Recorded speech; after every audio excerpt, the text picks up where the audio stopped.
사도신경으로 우리의 신앙을 고백하도록 하겠습니다.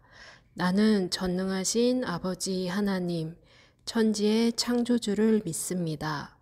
나는 그의 유일하신 아들, 우리 주 예수 그리스도를 믿습니다.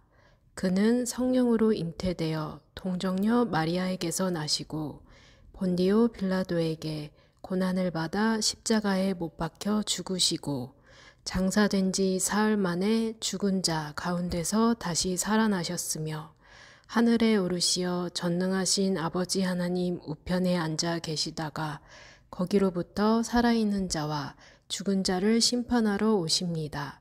나는 성령을 믿으며 거룩한 공교회와 성도의 교제와 죄를 용서받는 것과 몸의 부활과 영생을 믿습니다. 아멘.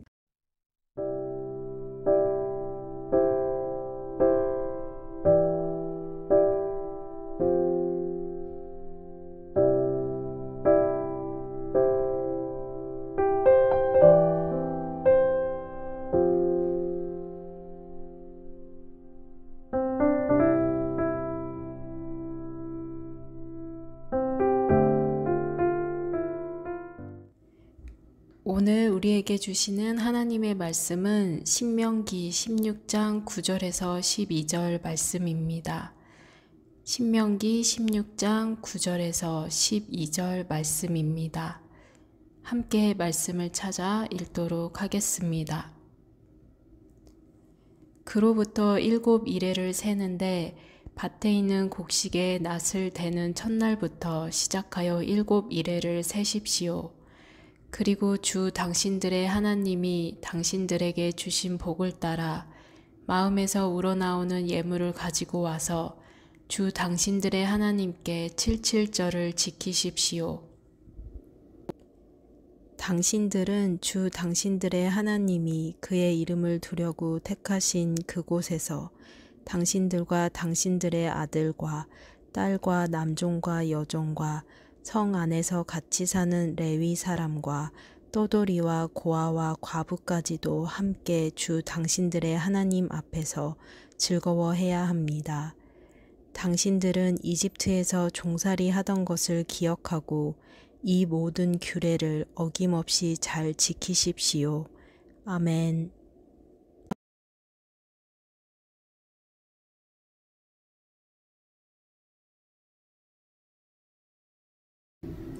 할렐루야, 여러분 이번 한 주도 예수님의 부활의 능력 안에서 승리하셨나요?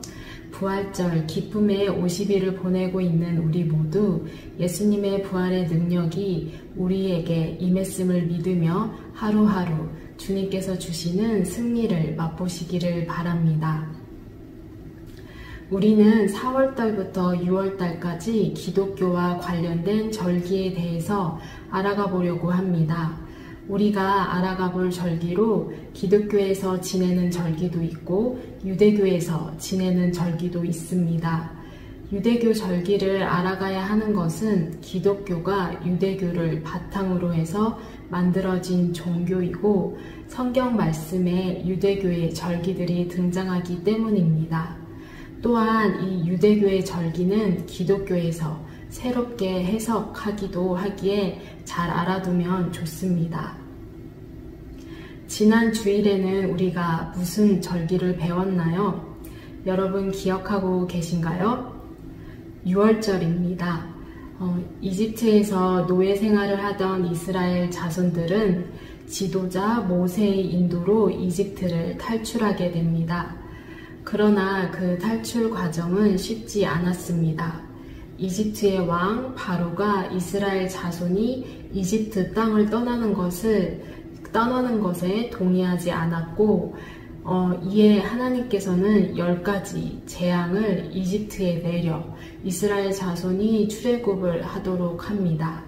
10번째 재앙은 이집트에서 처음 난 것들은 모두 죽는 재앙이었는데 그 재앙 가운데 이스라엘 자손들의 장자들은 다 살아남습니다. 왜일까요? 하나님께서 알려주신 대로 6월절 어린 양의 피를 집의 문설주와 임방에 발랐기 때문입니다. 죽음의 재앙이 이스라엘 자손들이 거하는 집에 문설주와 임방의 피를 보고 넘어갔기 때문에 이스라엘 자손들의 장자들은 죽음을 면하게 되었습니다. 구원을 받은 것입니다. 하나님께서는 이스라엘 자손을 구원하시고 또 이집트를 탈출하게 한 것을 잊지 말라고 이 6월절을 이스라엘 자손들에게 지키게 하십니다. 우리도 역시 잊지 말아야 할 것이 있습니다. 이 6월절의 어린 양과 같은 예수 그리스도께서 우리 죄를 대신 지시고 십자가에 피 흘려 죽으셨기에 우리는 구원을 받았고 죄의 형벌을 면하게 되었다는 사실입니다. 이 6월절 말고 이스라엘 자손들이 지켜야 할 절기가 2개가 더 있습니다. 오늘 우리가 읽은 말씀 신명기 16장을 보면 알 수가 있는데요. 이스라엘 자손이 지켜야 할 절기로는 6월절, 77절, 초막절 이렇게 3개가 있습니다. 오늘 말씀은 이 셋 중에서 77절에 대한 말씀입니다. 77절에 앞서서 신명기에 대해서 간략하게 알아가 보도록 하겠습니다. 신명기는 이스라엘 자손이 이집트를 탈출하여 약속의 땅인 가나안에 들어가기 직전에 모세가 이스라엘 자손을 모두 불러 모아놓고 거룩한 하나님의 백성으로 지켜야 할 규례와 법도를 전하는 말씀입니다. 이스라엘 자손이 지켜야 할 규례와 법도 중에는 절기가 있습니다. 유대인들이 지켜야 할 절기는 3가지, 6월절, 77절, 초막절입니다. 이는 농경 문화를 바탕으로 1년을 주기로 지킬 수 있는 절기들입니다. 6월절은 농사의 시작점이고 77절은 곡식 추수와 관련이 있고 초막절은 농사의 마무리 지점과 관련이 있습니다. 그럼 이 77절을 어떻게 기념하는지 자세히 말씀을 보면 좋겠습니다. 신명기 16장 9절 말씀입니다. 신명기 16장 9절 말씀을 같이 읽어보도록 하겠습니다. 같이 말씀을 읽도록 하겠습니다. 그로부터 7이레를 세는데 밭에 있는 곡식의 낯을 대는 첫날부터 시작하여 7이레를 세십시오. 네, 다 익은 곡식의 낯을 대는 첫날부터 시작해서 7이레를 세라고 하고 있습니다. 7의 다른 표현이 바로 이레입니다. 따라서 7이레는 7의 7배수로 49를 의미를 합니다. 즉 77절은 곡식의 낯을 대는 날 하루와 또 7이레 즉 49일을 합한 50일째 이루어지는 절기를 뜻합니다. 보통 이스라엘 사람들이 보리 추수를 시작하여 밀 추수를 완료하는 기간으로 볼 수가 있습니다.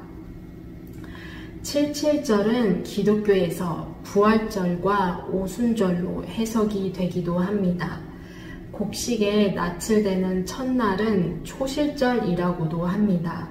초실절은 한자어인데 초실절에 쓰인 한자를 보면 의미를 이해하는 데 더 도움이 될 것입니다. 처음 초, 열매 실, 절기절. 네, 초실절은 처음 맺은 열매를 기념하는 절기입니다. 기독교에서는 이 초실절을 부활의 첫 열매이신 예수 그리스도로 상징하고 또 50일째 이루어지는 77절은 오순절, 즉 성령 강림절로 해석을 하기도 합니다. 하나님께서 지키라고 하신 6월절과 77절을 다시 생각해보면 좋을 것 같습니다. 초막절은 다음 설교에서 말씀드리도록 하겠습니다. 우선 6월절과 77절을 하나님께서 이스라엘 자손들에게 왜 지키라고 하셨는지에 대해서 생각해 보길 바랍니다. 6월절을 지키라고 하신 이유에 대해서는 쉽게 이해가 됩니다. 6월절은 이스라엘 자손에게는 잊지 못할 사건입니다. 죽음을 면하고 구원을 받고 노예라는 신분에서 자유인이 된 놀랍고 은혜로운 사건인 것입니다. 그렇기에 6월절을 지키고 자손들에게 전해야 하는 것에 대해서는 이의가 별로 없을 것입니다. 그런데 77절은 왜 하나님께서 이스라엘 자손들에게 지키라고 하셨을까요? 하나님은 가나안 땅 입성을 앞둔 이스라엘 자손에게 왜 이 절기를 지키라고 하셨을까요? 첫 번째로 이스라엘 자손들이 감사하라고 이 절기를 지키게 하셨습니다. 이스라엘 자손들의 신분은 이집트에서 무엇이었나요? 네, 바로 노예였습니다. 노예는 자신의 소유가 없습니다. 일하고 주인이 주는 것을 받아서 사용합니다. 이런 노예였던 이스라엘 자손들은 가나안 땅에 들어가 또 가나안 땅에 들어가면 자신의 소유를 가지게 됩니다. 소유를 가지게 하신 것이 주님이심을 알고 감사하라는 것입니다. 또한 소유물을 의지하지 말고 그 소유를 가능하게 하신 분이 하나님임을 기억하고 의지하라는 것입니다. 소유물은 우리들의 생활에 편의를 제공하지만 하나님과의 관계 속에서는 좋은 영향력을 끼치기는 조금 어려운 면이 있는 것 같습니다. 소유물이 많이 생길수록 하나님보다는 눈에 보이는 소유물을 의지하기 쉽기 때문입니다. 하지만 모든 것의 주인 되시고 그 소유물을 가질 수 있도록 허락해 주신 분도 하나님임을 잊지 말고 우리가 가진 것들에 대해서 우리는 하나님께 감사를 드려야 되는 것입니다. 두 번째로 생활 가운데 하나님을 기억하라고 이 77절을 기념하게 하신 것입니다. 우리의 생활을 우리의 일상을 가장 잘 표현해주는 단어가 의식주입니다. 의식주는 옷의, 먹을 식, 거주할 주로 이루어진 한자어로 옷과 음식과 집을 통틀어 말하는 단어입니다. 즉 의식주는 인간 생활에 꼭 필요한 세 가지 기본 요소를 말해줍니다. 이 기본 요소 중 먹는 것과 관련이 있는 것이 바로 77절인 것입니다. 우리가 무엇에 감사를 한다 하면 흔히 특별한 경우나 어떤 특정한 사건에 대한 것으로 생각하는 경우가 많습니다. 일반적이고 일상적인 것은 감사의 대상에서 제외가 되는 경우가 흔합니다. 하지만 일반적이고 일상적인 것이야말로 우리들이 하나님께 드릴 감사의 제목인 것입니다. 우리가 코로나19로 인해 일상과 일반으로 여겨졌던 것들에 대한 이 소중함을 다시 한번 생각해 보았던 것과 같이 일상과 일반은 우리를 지탱해주는 근원이자 큰 힘입니다. 당연시 여겨지고 일상이라고 생각했던 것들이 하나님의 은혜와 자비임을 우리 모두 기억했으면 좋겠습니다. 세 번째로 77절을 기념하게 하신 이유는 함께 나누기 위함입니다. 우리 신명기 16장 11절 말씀을 같이 읽어볼까요? 신명기 16장 11절 말씀을 같이 읽어보도록 하겠습니다. 당신들은 주 당신들의 하나님이 그의 이름을 두려고 택하신 그곳에서 당신들과 당신들의 아들과 딸과 남종과 여종과 성 안에서 같이 사는 레위 사람과 떠돌이와 고아와 과부까지도 함께 주 당신들의 하나님 앞에서 즐거워해야 합니다. 네, 이 말씀에서 누구와 함께 하나님 앞에서 즐거워해야 한다고 하고 있나요?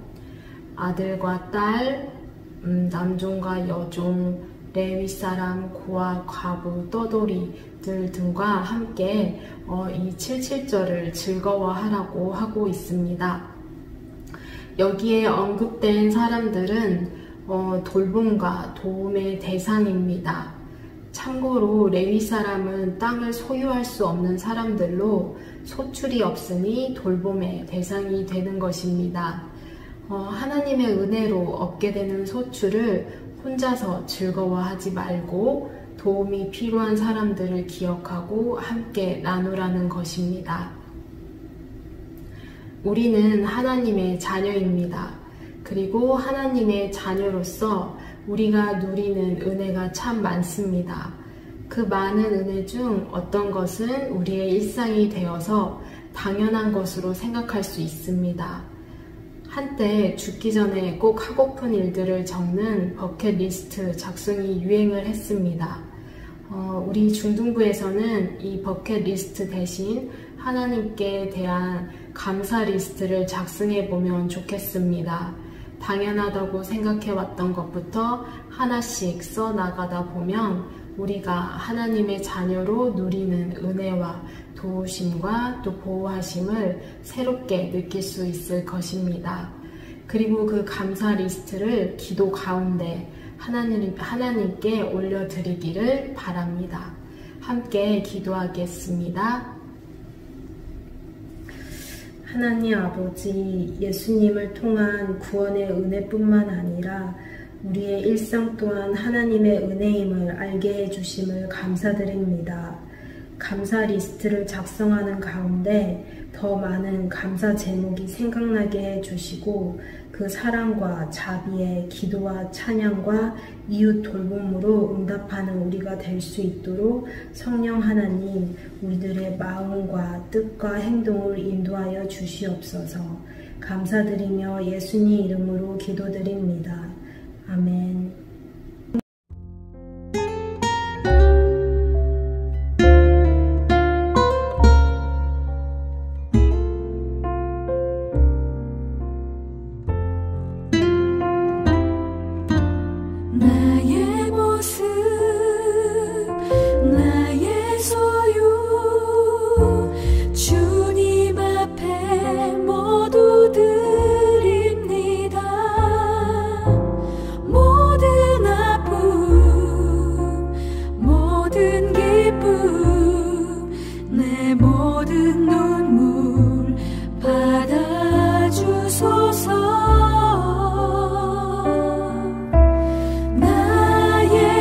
생명을 드리니 주 영광 위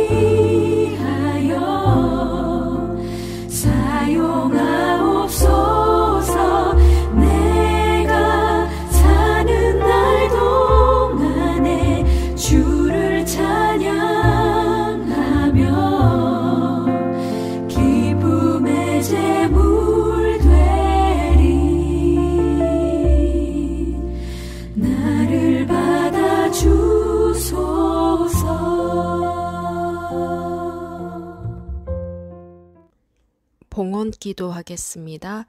좋으신 하나님, 이 시간 저희들의 정성을 모아 하나님께 헌금을 드립니다.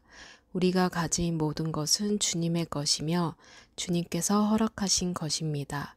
마음을 다해 드리는 예물을 통해 하나님 영광 받으시고 이 예물을 주님께서 기뻐하시는 곳에 사용하여 주세요. 예수님 이름으로 기도드립니다. 아멘. 주기도문 하겠습니다. 하늘에 계신 우리 아버지, 아버지의 이름을 거룩하게 하시며 아버지의 나라가 오게 하시며 아버지의 뜻이 하늘에서와 같이 땅에서도 이루어지게 하소서.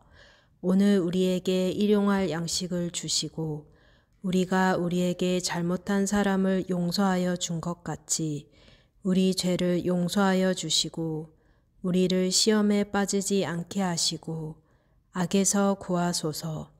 나라와 권능과 영광이 영원히 아버지의 것입니다. 아멘.